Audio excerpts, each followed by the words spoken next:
सब कथाएं चैनल में आपका खूब खूब स्वागत है। आज की प्रस्तुति में कली हनुवाणी अध्याय 8 लिंग कुंजी भाग 1। कुछ क्षण के चिंतन के पश्चात लगभग सभी मातंग अपने निष्कर्ष पर पहुंच गए थे।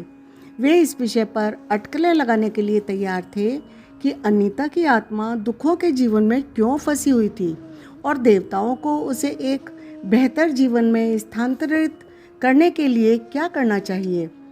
अपना श्वास चक्र पूरा करने के उपरांत हनुमान जी एक बार फिर प्रकट हो गए। उन्होंने एक दृष्टि उर्वा पर डाली जो अपने आंतरिक संघर्षों से जूझ रहा था। तत्पश्चात उन्होंने अनीता के विषय पर उर्मी के विचार जानने चाहे। उर्मी ने क्षमा प्रार्थी होकर कहा, देव, मैंने विचारों का जंगल छान मारा परंतु कोई निष्कर्ष हाथ नहीं लगा। कई बार मेरे मन ने विचारों की ऊन से स्पष्टता का वस्त्र बुना परंतु भ्रम ने हर बार उसको उधेड़ दिया। मुझे ऐसा लगता है कि आत्मा के जुड़े विषयों पर मन कोई निष्कर्ष निकालने में सक्षम नहीं है, इसलिए मेरे पास आपको बताने के लिए कोई निष्कर्ष नहीं है। आत्मा और मन के बारे में जो कुछ भी मैं पहले से जानती थी यह भी भूल गई हूँ अब। यह तो अच्छी बात है, हनुमान जी बोले। यदि आपके हाथ कुछ लग गया है तो आप उससे अभी बहुत दूर हो जो हाथ नहीं लग सकता, जिसे केवल अनुभव किया जा सकता है। आप शून्य हो और यह बोध आपको तभी हो सकता है जब आप निष्कर्षों को त्याग कर उसकी खोज करो जो सभी निष्कर्षों से परे है। यद्यपि विचारों का मंथन व्यर्थ नहीं जाएगा, उससे आपको उड़ान भरने के लिए आवश्यक गति प्राप्त होगी। ठीक है, चलो पहले जो साधक निष्कर्ष पर पहुँचे हैं उनको सुन लिया जाए। कालंदक नाम का एक मातंग, जिसकी बाईं भ्रुकुटी पर एक गहरा चिन्ह था, आत्मविश्वास के खड़ा हुआ और अपना निष्कर्ष प्रस्तुत करते हुए बोला, देव, आपने हमें अनीता नामक किरदार के 2 समानांतर जीवन के दृश्य दिखाए। जीवन 1 में उसके घर में कोई छिपा हुआ सोना नहीं है। जीवन 2 में उसके भंडार कक्ष की अटारी में एक संदूक रखा है जिसमें सोना छिपा है।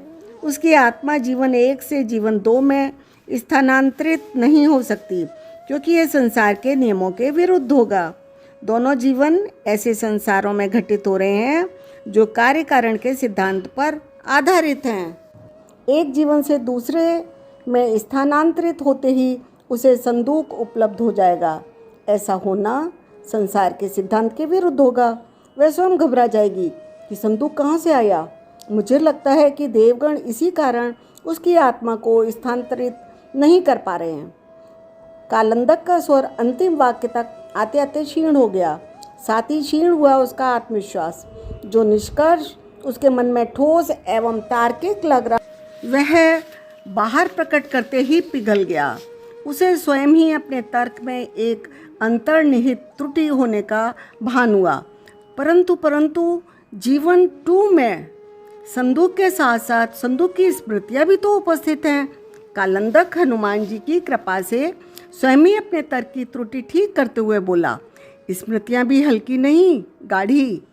जीवन 2 के अनीता नामक किरदार के मस्तिष्क में यह स्मृति उपस्थित है कि संदूक को उसके पति के चाचा के घर से उठाकर उसके घर में लाया गया था।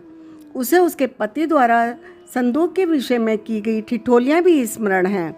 उसे संदूक का गिरना, क्षतिग्रस्त होना, ये भी स्मरण है। कैसे देव, यह सब बहुत जटिल है। मेरा अर्थ है, जब उसकी आत्मा जीवन 1 से जीवन 2 में कूदेगी तो क्या यह है जीवन 1 की स्मृतियाँ जीवन 2 में अपने साथ लाएगी? क्या अनीता को यह स्मरण होगा कि कूदने से पहले उसके जीवन में कोई संदूक नहीं था और अब न केवल संदूक कहीं से प्रकट हो गया है परंतु उससे जुड़ी स्मृतियाँ भी प्रकट हो गई हैं। आपने सही कहा, स्मृति किरदार के मन के भीतर संग्रहित होती है, आत्मा के भीतर नहीं, हनुमान जी बोले।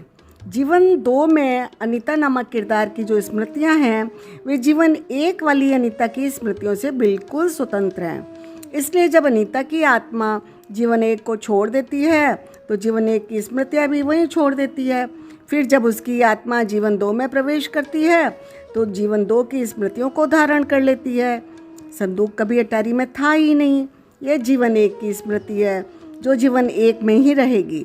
संदूक अटारी में वर्षों से पड़ा हुआ है, यह जीवन 2 की स्मृति है जो उसके आत्मा जीवन 2 में प्रवेश करते ही धारण कर लेगी। उर्मी के मन में एक विचार आया जो उसने तुरंत व्यक्त किया। देवताओं द्वारा की गई सहायता से भक्तजन प्रायः अनजान रहते हैं, है ना देव?